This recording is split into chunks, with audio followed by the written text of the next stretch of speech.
बर' फरायसाफोरा जेनाखि जों ट्राइबेल हिसाबै स्कलारशिपनि मोन्थाय आरो जोंहा गुबुन गुबुन बिथिङाव साख्रि बाख्रिनि मोन्थाय बेफोर मोनफ्रोमबो बिथिङाव जोङो एवारनेस होलांबाय थानायनि जों थांखि लादों। जोङो दिनै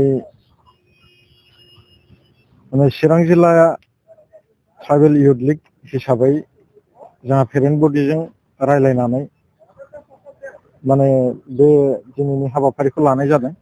जोंहा बेयाव गोबां माखासे थांखि, जेरै जोंहा इयुथ हिसाबै लाइमोन हिसाबै जों गोबाङानो साख्रि बाख्रिनि बिथिङावनो होन, हा हुनि मोन्थायनि बिथिङावनो होन, आरो जोंहा जेन'बा पलिटिकेल रिजार्भेसननि बिथिङावनो होन, गोबांथा ट्राइबेल हिसाबै जोंनि मोन्थायफोरखौ जोंहा मिथिनानै लानो गोनां दं। दा बेखौ नोजोर बोनानै जाहाथे जोङो जोंनि खाथि खाला थानाय माखासे फरायसाफोरखौबो जयैनो लिंथुमनानै आरो लोगोसे जोंनि दानि जेनाखि बिटिसिनि जेसेबांनाखि लाइमोनफोर दं बिथांमोननिसिम जाहाथे जोङो मोजां मोनसे मेसेज होनो हायो।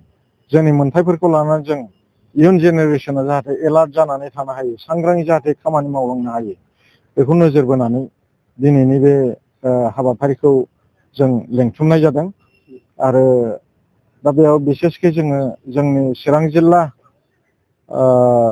अल आसाम ट्राइबेल संघ आफादनि बा कमिटिनि जायनाखि दैदेनगिरि बिथांमोनखौ जों गोसो गोरबोनिफ्राय इयुथ लिगनि जानानै जों रोजा रोजा साबायखर बावदों। बे जोंजों जेनाखि जोंनि हाबाफारि बेयाव मदद होनायनि थाखाय, आरो बिथांमोनहा जोंखौ फोरोंलांनायनि दैदेनलांनायनि जेनाखि बिथांमोनहा जोंखौ बुजायनाय, बेफोरखौ जोङो मोनदांमोननानै बिथांमोननि बेफोरबायदि मावनाय हाबाफारियाव जों बिथांमोनखौ मदद होदों आरो जों साबायखर बावदों। ओमफ्राय ओरैनो जोङो फैबाय थानाय समाव जोंनि चिरां जिल्लानि सिङाव थानाय मोनफ्रोमबो कलेजफोराव हाबनानै, स्कुलफोराव हाबनानै जोंनि बर' फरायसाफोरा जेनाखि जों ट्राइबेल हिसाबै स्कलारशिपनि मोन्थाय आरो जोंहा गुबुन गुबुन बिथिङाव साख्रि बाख्रिनि मोन्थाय, बेफोर मोनफ्रोमबो बिथिङाव जोङो एवारनेस होलांबाय थानायनि जों थांखि लादों।